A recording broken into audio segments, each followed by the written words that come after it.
Have you ever looked at your life and wonder, why does growth feel much harder than I thought it would? Maybe you expected healing to feel freeing, but instead it felt lonely. You expected maturity to make your life easier, but instead it made you question everything. You expected becoming the person that God created you to be to feel like constant progress, but instead it feels like losing pieces of yourself. What if it's not a sign that something is wrong?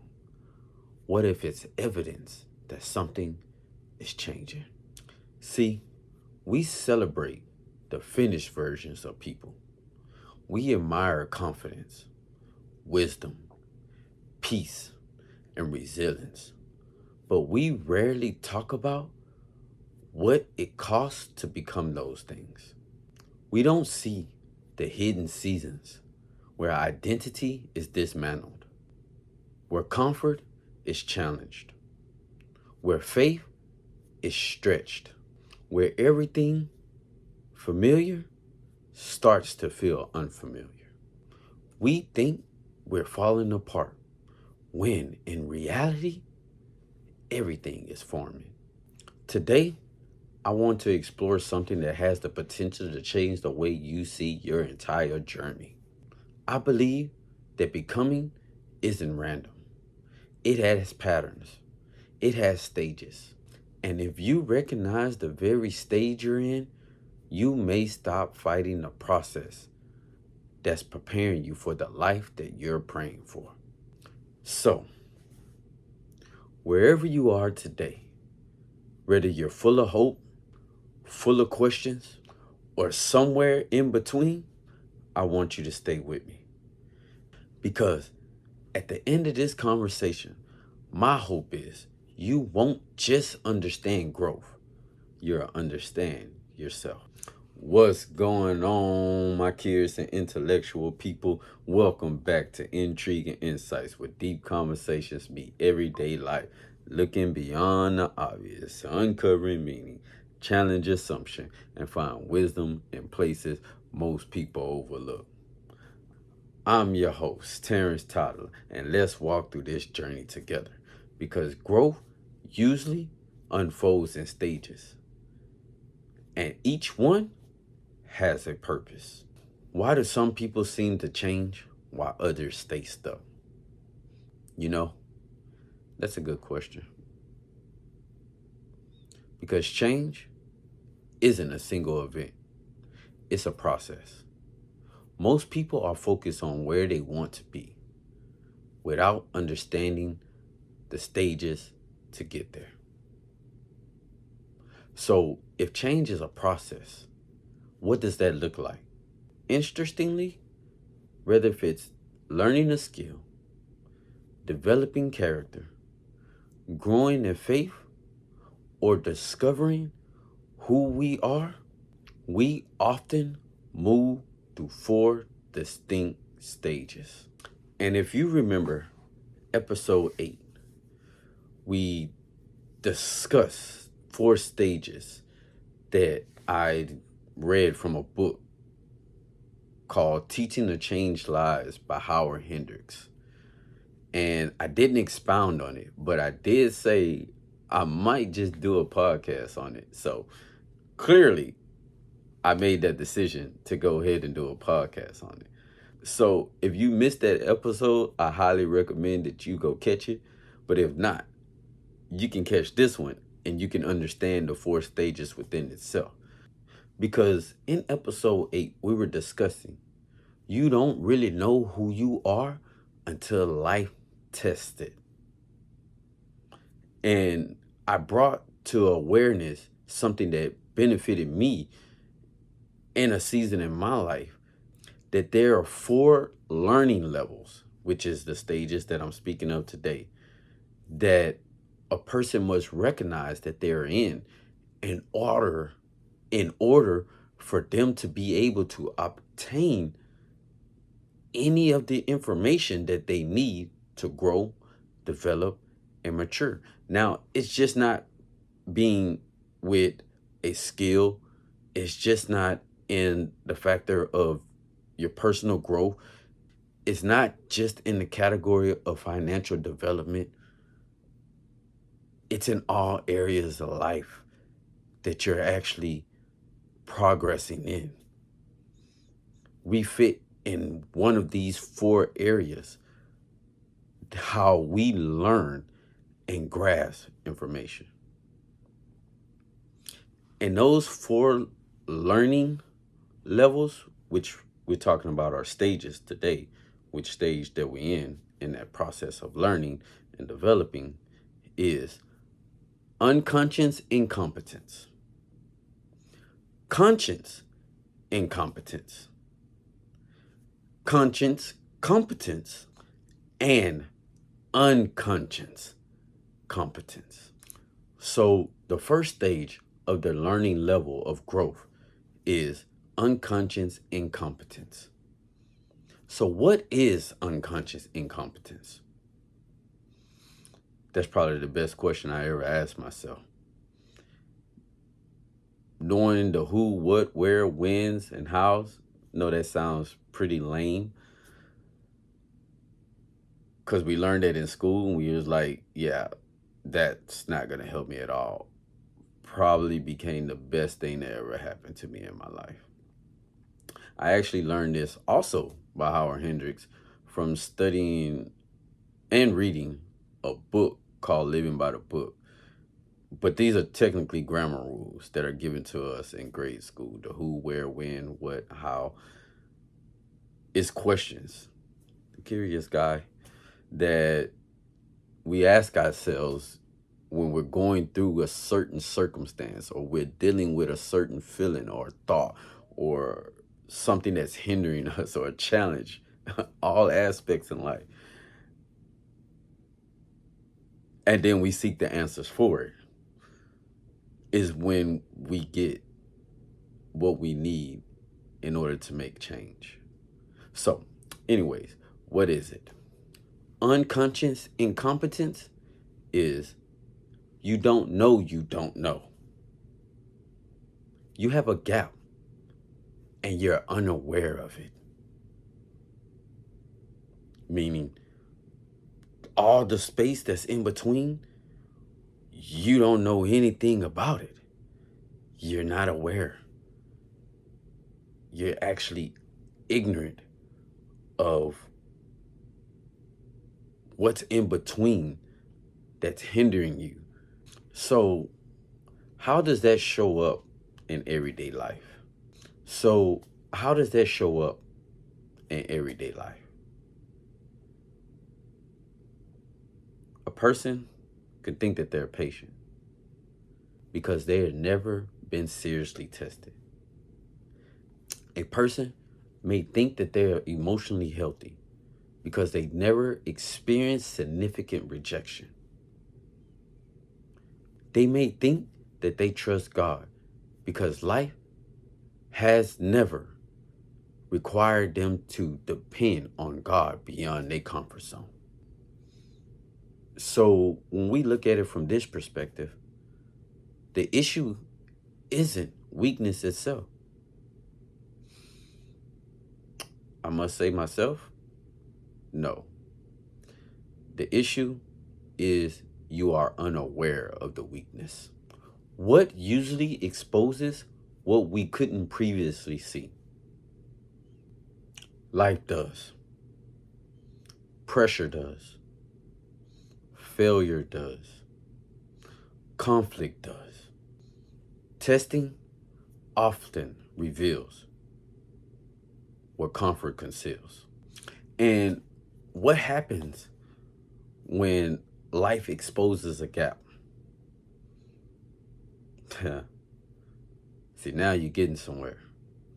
Now you're asking the right questions at the right time. That's when you move into conscience incompetence. Now you know what you don't know. You now see what was previously hidden. See, when your conscience of your incompetence It's basically what conscious incompetence is. You have become aware of what you are incompetent about. Now, you know the problem. Now, all you have to do is find out how to fix it. So, here's the thing when it comes to understanding this, it makes you uncomfortable because it's unfamiliar. It's not what you're accustomed to. It's not what you've learned. It's not what you have lived out your whole life. And it gets very scary because you're uncertain. So it causes anxiety. And this is going to challenge you. So why does this stage feel so uncomfortable? Because awareness feels like failure. The image you had collides with reality. And that personally makes a person feel like they're failing. Whether it's you failed in your achievements, you fail in your understanding, you fail from your perspective, but all along internally, you feel that your efforts was a failure, and therefore you start feeling like a failure when it's really just an awareness. It's just something that lets you know that it has collided with what it truly and really is, reality. So then we must ask, is awareness a failure? Not at all. Awareness is progress. You can't improve something that you refuse to acknowledge. If you don't acknowledge the good traits about yourself, then you can't successfully utilize them in your life. And if you don't acknowledge the flaws, the mistakes, and the bad things about yourself, then you can't utilize them to change. You have to acknowledge it first. Now, if awareness isn't failure, then what is it? It's the beginning of transformation. You now have identified with what needs attention. And why does that really happen? Here, I personally think that raises a better question. What is really going on beneath the surface? And here's where I think we've misunderstood the process. So, what happens after awareness? Is awareness the stopping point, or is it something to move forward on? Awareness is definitely not the stopping point. I was very self-aware, which interestingly, as I look back now, I was self-aware of a lot of things, but I was unaware of other things about me. It's kind of like that concept. The more you learn, the more you learn that you don't know. So even being self-aware in the past, it did me nothing because I was aware of it and I acknowledged it. But what did I do with it? So that what piques the question, what comes after this awareness? That's when you become conscience competence. Conscience competence is where it comes to intentional development. You know what needs to change, but applying requires effort. This is where you step into that phase where what you have become aware of and you started taking action and doing something to change what you have become aware of? Well, you know how to communicate better. Now you have to remind yourself to do it.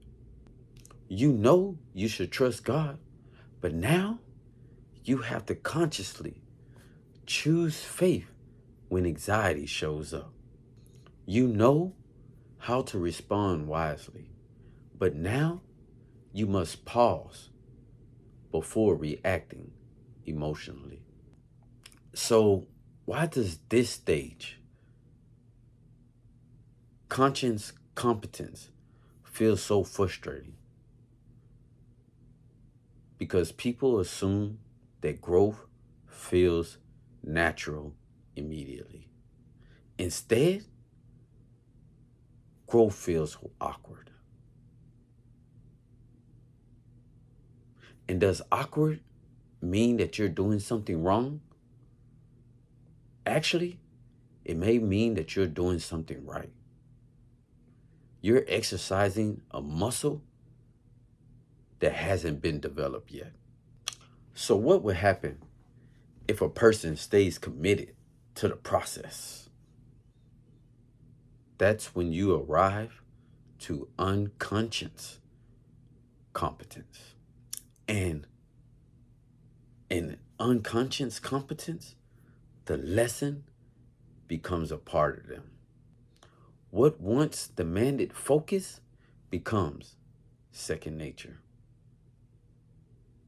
One thing that I know is that human beings are creatures of habits, and we develop, change them, and drop one all the time.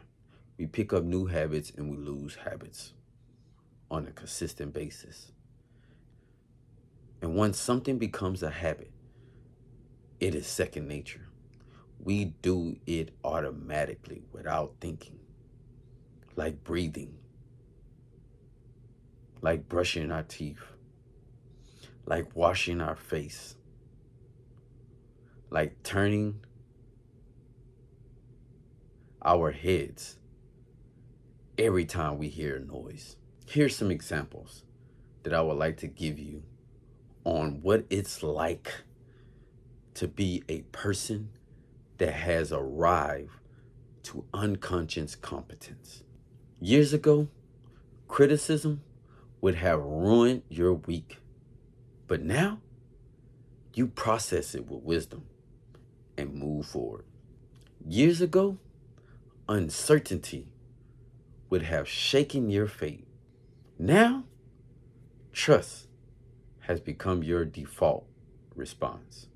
So, what changed in that process? The truth has went from your head into your character. It now has become a part of who you are. And things that are a part of who you are, you respond and proactively move with second nature. So let me share a perspective that changed my life entirely. Because maybe we've been looking at growth from the wrong angle. So let's try to look at it from another angle. Why do so many people become discouraged during growth? Because they interpret the stages incorrectly. They think awareness means they're failing. They think effort means they're not growing. They think struggling means something is wrong. And what if these things are actually signs of progress? Then the very thing that is discouraging them might be evidence that growth is happening. So this leads us to the question, how should I view these stages? Not as a problem to escape, but as a milestone in the journey of the process. When we become aware of the stage that we're in, to look at it as if it was something to escape from because it was a problem this whole entire time, meaning I don't know, I don't know. That's a problem. Look at it as the mind stone that would help you get to where you need to be to know what you don't know. So let's bring this into everyday life. And here's what it looks like in practice. So, how can I determine where I am right now? Start by identifying an area in your life where you want to grow. Your relationships, your faith, your emotional health, your leadership, your discipline. Now, if you're one of those people that prioritize balance in life, it's okay. There's nothing wrong with that. That's your preference. I just want you to consider the fact that you only have 100% of yourself. And if you're trying to balance that out between growing in many areas of your life, be gracious with yourself. Recognize that the percentage that you put in with effort in the areas that you're trying to grow will produce the percentage that you're getting for it back.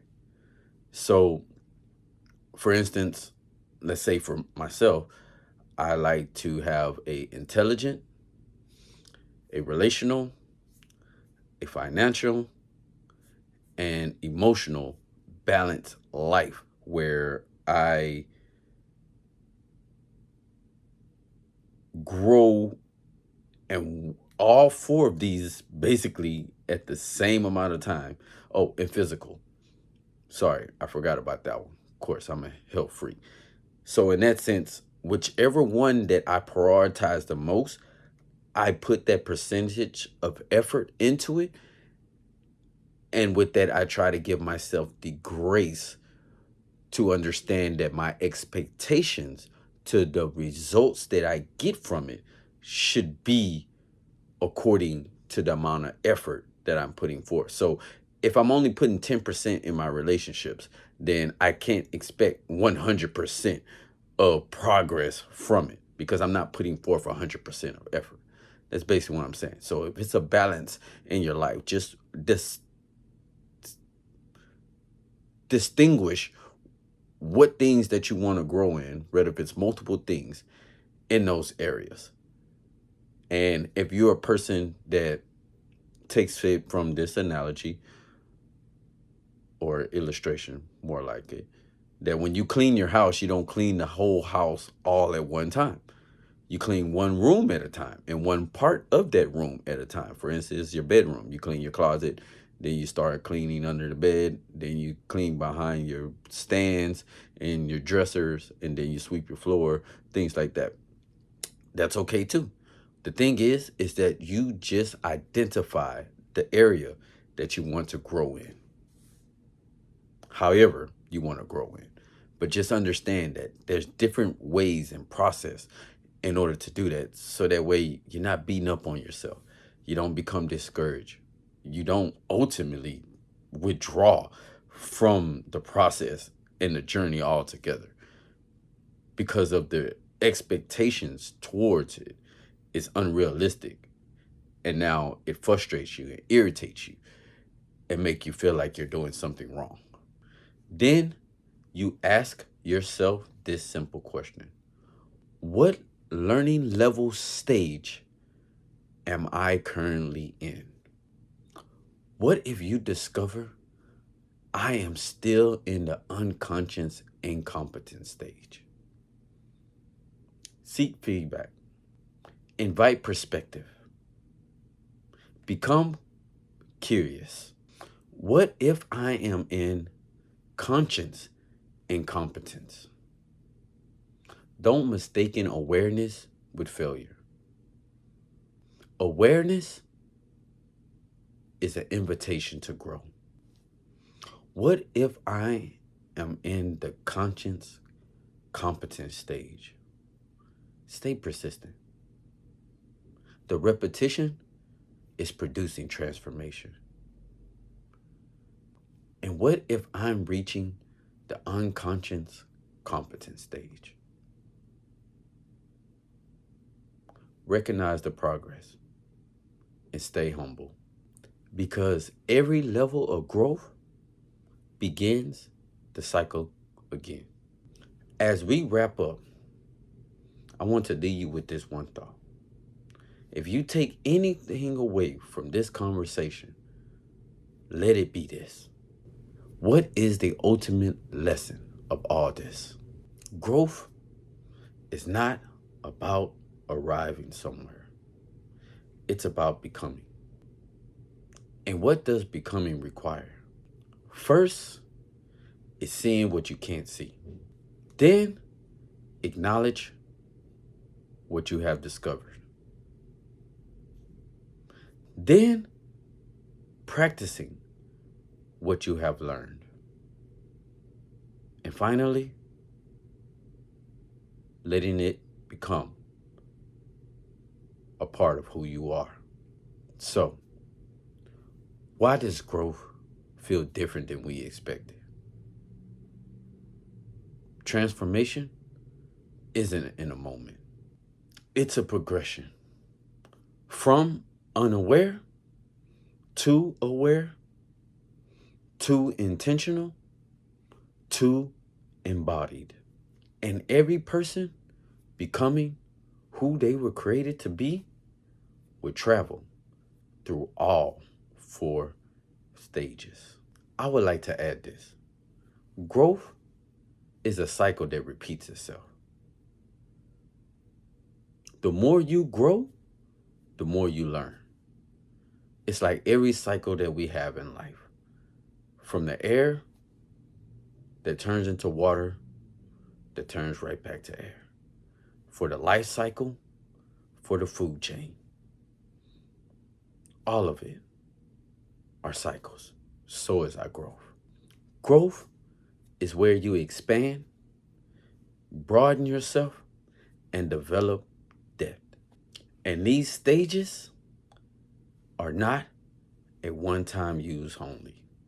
They are to be consistently used throughout your lifelong journey of processing.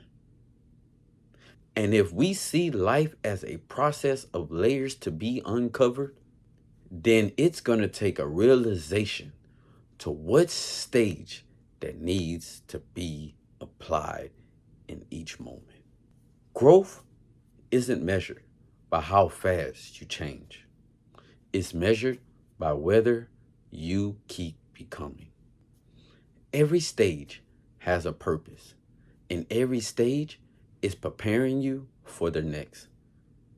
So don't quit just because growth feels uncomfortable. What feels awkward today may become second nature tomorrow. If this conversation has challenged or encouraged you, share it with someone who's in the middle of their own journey of becoming. And if you haven't already, subscribe to Intriguing Insights so that way we can go on this journey between the gap of who we settle for and who God created us to be. And remember, clarity doesn't come from easy answers, but from the courage to ask the hard ones.